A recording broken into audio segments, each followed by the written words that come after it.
Mas é isso mesmo, a conversa que já estava sendo cogitada no Palácio do Planalto finalmente aconteceu. No telefonema, Lula disse a Trump que o tarifaço contra o Brasil é baseado em alegações infundadas. Ou seja, mentiras, né? Usando o português, claro. Alegações infundadas, mentiras. Vale lembrar que em julho os Estados Unidos lançaram 2 tarifas contra o Brasil.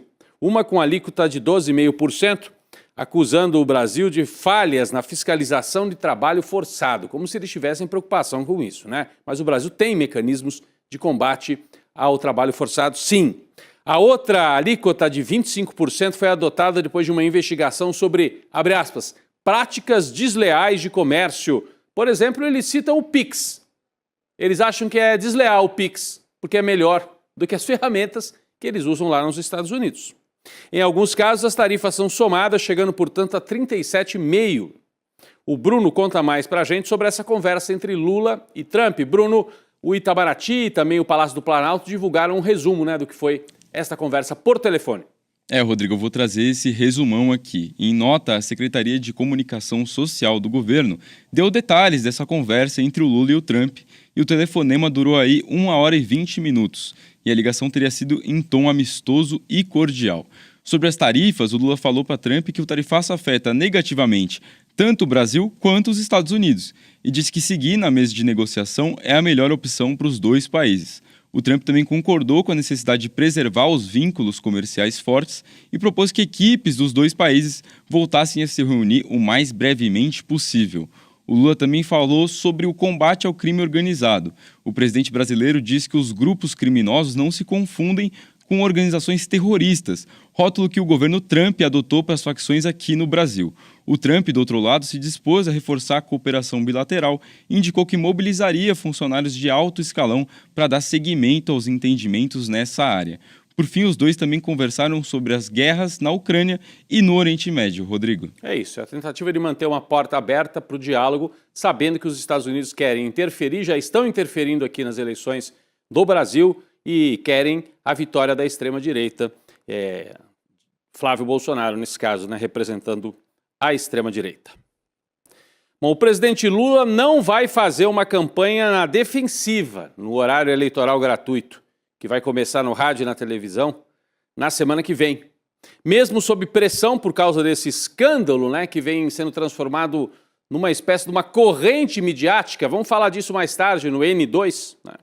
O Lula não vai ficar na defensiva, não, muito pelo contrário. Segundo integrante do time do petista, a publicidade na televisão, a propaganda eleitoral de Lula, desde a largada, terá a missão de apresentar ao eleitor quem é Flávio Bolsonaro, desde os tempos dele na política do Rio de Janeiro até hoje. Ou seja, vai ter milícia no programa para mostrar quem é o Flávio. Vai ter que fazer a associação entre Flávio Bolsonaro e os amigos milicianos dele. Ele condecorou miliciano. Colocou parente de miliciano no gabinete dele. Então, a desconstrução da imagem de Flávio começa já no dia 28, quando se iniciar a propaganda eleitoral no rádio e televisão. O Bruno tem mais detalhes sobre essa notícia, que saiu hoje no UOL, né? A apuração da Daniela Lima, Bruno. Rodrigo, inclusive o ministro da Secretaria de Comunicação, o Sidônio Palmeira, é um dos defensores da tese do ataque total. Segundo a apuração, a ideia é ir para o embate já na largada para desconstruir a imagem do Flávio, que tem se vendido como o Bolsonaro moderado. Essa dúvida, ataque ou defesa, girava em torno dos desgastes sofridos pela campanha de Lula por causa dos vazamentos seletivos do caso Fábio Luiz Lula da Silva. O filho mais velho do presidente é alvo de vários inquéritos da PF que investigam a atividade empresarial dele. Por fim, a estratégia de atacar o Flávio anda lado a lado com um tempo de propaganda de Lula no rádio e na televisão. Ele é o candidato com mais tempo na telinha, são 5 minutos e 31 segundos. Uma vantagem de 1 minuto e 20 segundos sobre o Flávio. Rodrigo. É isso, você citou aí o caso Fábio Luiz Lula da Silva, né? A Procuradoria-Geral da República afirmou que a Polícia Federal não conseguiu até agora apontar nenhum negócio entre o empresário Antônio Carlos Camilo Antunes, o careca do INSS, e o poder público. Isso tudo apesar de ter existido aí sinais realmente do lobby da empresária Roberta Luxinger e de Fábio Luiz. A afirmação consta na manifestação que foi enviada pela PGR ao gabinete do ministro André Mendonça, do STF, no início de agosto. O documento pede que o inquérito que apura o suposto crime de tráfico de influência seja remetido para a primeira instância. Ou seja, não haveria motivos para fazer esse julgamento no Supremo Tribunal Federal. O ministro André Mendonça, por sua vez, do STF, ele determinou que a Polícia Federal investigue a origem de uma sequência de vazamentos de informação de inquéritos sigilosos aí envolvendo o filho do presidente Lula. A decisão foi tomada depois que a defesa de Fábio Luiz comunicou ao STF 2 novos episódios de vazamento. André Mendonça fez um levantamento de várias reportagens que apresentaram informações que vieram de procedimentos sigilosos. O ministro cita Metrópolis, Veja, UOL, Poder 360, O Globo, CNN Brasil, Folha de São Paulo, Estadão, Terra, Cláudio Dantas e o antagonista. É a turma de sempre. É a velha mídia de direita em campanha. É o chamado jornalismo de campanha.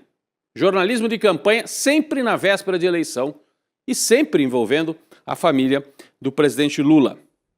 Bom, voltando aqui para o André Mendonça, né? A PGR avisou que irá recorrer se o ministro André Mendonça de fato resolver manter as investigações no STF. Porque ele já disse que ele acha que tem que ficar com ele. Deixa aqui comigo. Ele quer ter o controle. Será que é ele que está operando os vazamentos? Ou é gente de dentro do gabinete dele? É gente da Lava Jato que opera ali no entorno do André Mendonça? O que sobrou da Lava Jato? Como eu falei, mais tarde no N2, daqui a pouquinho nós vamos ter uma conversa sobre isso. Inclusive com a presença do jornalista experientíssimo Luiz Nassif, que já acompanhou muitos e muitos casos de manipulação midiática na véspera de eleição. O ministro diz que as investigações ainda podem apontar a participação de autoridades que têm foro privilegiado no Supremo e que por isso tem que ficar lá na mão dele o inquérito.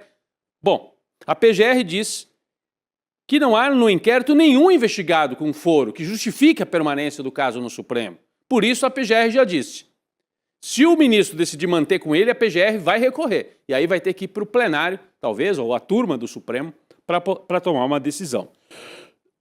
A defesa de Fábio Luiz concorda com a tese de que não haveria motivo para manter o inquérito no Supremo. E a essa altura, todo mundo entende que mantendo no Supremo está debaixo das asas de um ministro, André Mendonça, que foi indicado pelo Bolsonaro, que tem ligações com o bolsonarismo e que tem dentro do gabinete dele gente que veio da Lava Jato e que tem interesses de operar de maneira eleitoral com vazamento de informação. Aí o ministro, de maneira assim, eu não estou sabendo de nada, vou mandar fazer um levantamento para ver quem é que vazou. Será que é gente aqui perto de mim que vazou? Ah, ministro André Mendonça. Pelo jeito não é só o cabelo dele que é falso. Vamos adiante. Vamos adiante. 100 dias sem respostas.